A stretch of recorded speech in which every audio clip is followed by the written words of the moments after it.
प्रभु यीशु मसीह के मधुर और मीठे नाम में आज दिनांक 12 जून दिन रविवार को हम आप सब अपम के श्रोताओं को स्वागत करते हैं। आज के दिन के लिए जो वचन है वो लिया गया है रोमियो की पत्री उसका 12 अध्याय 12 पद। वचन कहता है, आशा में आनंदित रहो, क्लेश में स्थिर रहो, प्रार्थना में नित्य लगे रहो।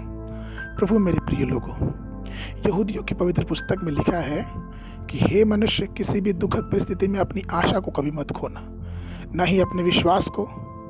किसी व्यक्ति को पेड़ पर लटकाए जाने पर भी कभी आशा नहीं खोनी चाहिए, और ना जब उसे जल्लाद से मारने के लिए अपनी तलवार उठाता है तभी भी आशा नहीं खोनी चाहिए, क्योंकि आशा मनुष्य की सबसे बड़ी ताकत है। हम पवित्र शास्त्र में एक पीड़ित व्यक्ति के बारे में पढ़ते हैं। उसकी माता ने उसका नाम याबेश रखा क्योंकि उसने उसे पीड़ा में उभारा था, लेकिन वह दुख में अपना जीवन जारी नहीं रखना चाहता था।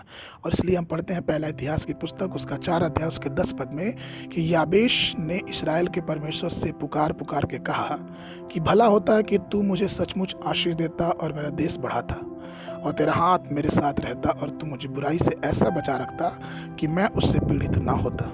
और जो कुछ उसने मांगा वो परमेश्वर ने उसे दिया।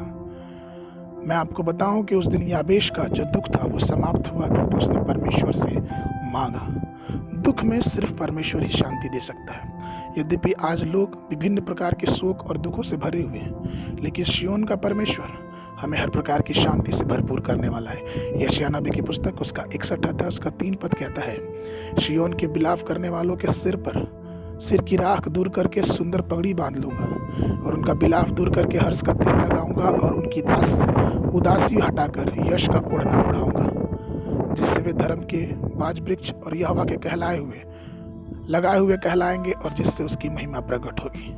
सिय्योन वो पर्वत है जहां हम परमेश्वर के मेमने के साथ खड़े होंगे। जो लोग प्रभु के साथ खड़े होते हैं उनके हृदय में एक बोझ होता है कि वे दूसरे को उसकी शरण में लेके आए।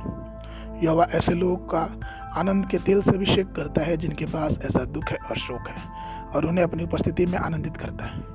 भजन संहिता की पुस्तक उसका 90 उसके 15 पद में मूसा ने यह प्रार्थना की कि जितने दिन तू हमें दुख देता आया और जितने वर्ष हम क्लेश भोगते आए उतने ही वर्ष हमको आनंद भी दे। परमेश्वर में प्रिय लोगों, परमेश्वर हमारे दुख के दिनों के अनुसार हमें अनुग्रह भी देता है। जब हम दुख के समय में परमेश्वर को पुकारते हैं तो परमेश्वर हमारी सुनता है। सबसे बड़ा दुख अगर हम बाइबल में देखते हैं तो अय्यूब के जीवन में कि किस प्रकार से उसने दुख का सामना किया। उसने परमेश्वर से प्रार्थना की, वो परमेश्वर के सामने रोया, गिड़गिड़ाया, और परमेश्वर ने उसकी प्रार्थना सुन के उसे हर प्रकार की आशीषों में आशीष दी। उसने अपने जीवन की आशा नहीं की जब वो दुख के सागर में चल रहा था। आज भी परमेश्वर हमसे चाहता है कि हम कितना भी दुखी में क्यों ना हो, हम दुख में आशा ना छोड़ें, क्योंकि हमारे दुख के जीवन में शांति देने के लिए हमारा प्रभु यीशु मसीह हमेशा तैयार है। इब्रानियों की पत्र उसके 3 के 6 में वचन कहता है, पर मसीह पुत्र की नाई उसके घर का अधिकारी है, और उसका घर हम हैं, यदि हम साहस पर, अपनी आशा पर, घमंड पर अंत तक दृढ़ता से स्थिर रहें तब। अर्थात हमें मसीह पे आशा रखना है, अपनी आशा में स्थिर रहना है, क्योंकि मसीह हमारा चट्टान है जो हमें दुख की घड़ी में शांति देता है।